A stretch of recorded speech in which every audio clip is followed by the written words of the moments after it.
नमस्कार दोस्तों, आज के इस वीडियो में हम आपके लिए अनंत चतुर्दशी या रोड चौदस की व्रत कथा लेकर आए हैं। एक समय की बात है, एक गांव में एक साहूकार और साहूकारनी रहते थे।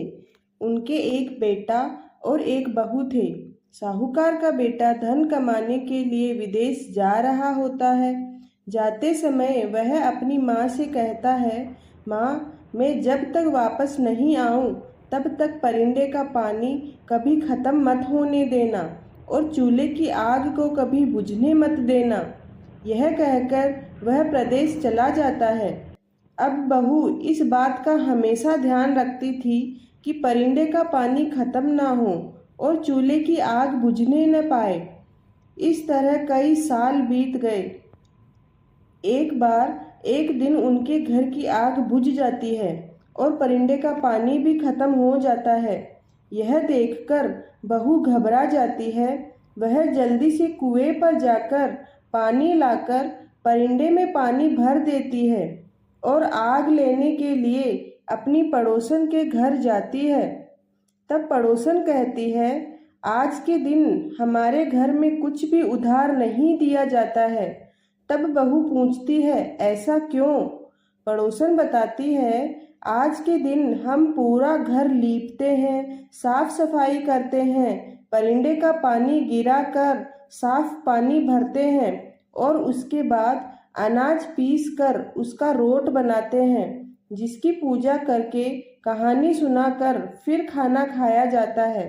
ऐसा सुनकर बहू सोचती है, जब उसके चूल्हे की आग बुझ गई है तो फिर वह भी यह व्रत करे। घर आकर वह पूरा घर गोबर से लीपती है, परिंदे का पानी गिरा कर साफ पानी भरती है। यह देखकर उसकी सास नाराज हो जाती है और कहती है, जब मेरे बेटे ने मना किया था कि परिंदे का पानी खत्म मत होने देना, तो तुम यह पानी क्यों गिरा रही हो? बहू कोई जवाब नहीं देती और अपने काम में लगी रहती है। वह नहा धोकर अनाज पीसती है, नई आग जलाती है और रोट बनाती है। उस रोट में वह चना, धना, दही, दूध, सूद, सौंठ, घी 7 चीज डालकर रोट बनाती है। फिर पूजा करके रोट को कथा कहानी सुनाकर अपने सास ससुर को खाना खिलाती है। फिर खुद भी खाना खा लेती है। उस दिन उसका पति परदेश से धन कमाकर घर वापस लौट रहा होता है। जैसे ही वह गांव के नजदीक होता है, उसे एक सांप दिखाई देता है और वह कहता है, मैं तुम्हारा काल हूँ और तुम्हें डसूंगा। तब वह बोलता है कि मैं कई वर्षों के बाद अपने घर जा रहा हूँ। मेरे बूढ़े माँ बाप मेरा इंतजार कर रहे हैं और मेरी पत्नी मेरी राह देख रही है। तुम रात को मेरे घर आना, मैं अपनी पत्नी की चोटी पलंग से नीचे लटका दूंगा। तुम उस पर चढ़ जाना और मुझे डस लेना। सांप उसकी बात मान जाता है और उसे घर जाने देता है।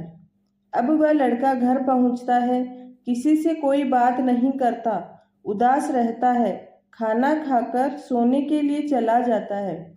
उसकी पत्नी थकी हुई होती है। वह रोट को कहानी सुनाकर रोट को कमरे में रखकर अपने पति के पास सो जाती है और उसे नींद आ जाती है। लेकिन उसके पति को नींद नहीं आती।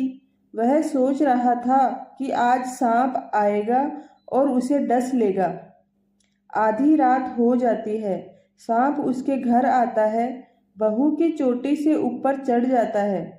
तभी कमरे में रखे रोट के चना धना यह देखकर सोचते हैं कि बहू ने पहली बार रोट बनाकर कथा कहानी करी है। अगर आज हमने इसके पति को नहीं बचाया तो कोई हमें नहीं मानेगा। तो रोट में उपस्थित सारे अनाज अलग अलग हथियार बन जाते हैं। कोई कटार बन जाता है, कोई तलवार तो कोई ढाल बन जाते हैं और रोट से निकलकर सांप को मारकर टोकरी से ढक देते हैं और वापस रोट में आकर बैठ जाते हैं। बहू का पति यह सब देख रहा होता है। सांप को मरा हुआ जानकर अब वह निश्चिंत होकर सो जाता है। बहू सुबह उठकर अपने काम धंधों में लग जाती है।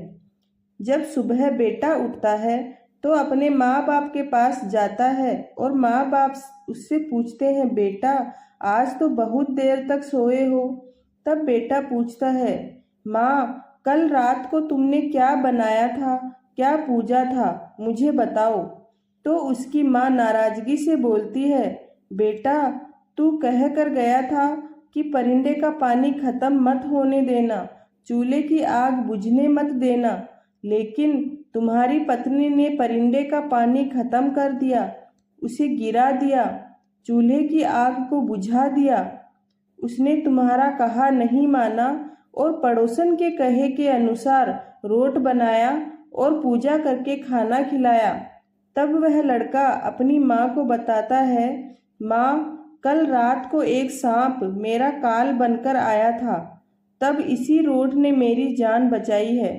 इस तरह बेटे ने अपने साथ घटित वह सारी घटना अपने माँ बाप को बता दी।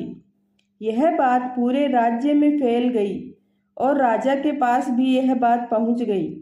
तब राजा ने पूरे राज्य में ये ढिंढोरा पिटवाया कि सभी अनंत चतुर्दशी के दिन रोट बनाकर उसकी पूजा करके तथा कहानी करके खाना खाएंगे और अपने परिवार की सुरक्षा के लिए सभी यह व्रत करेंगे। जय रोट महाराज की। तो कैसी लगी आपको यह कहानी? अगर यह कहानी आपको पसंद आए तो लाइक, शेयर एंड सब्सक्राइब जरूर करना।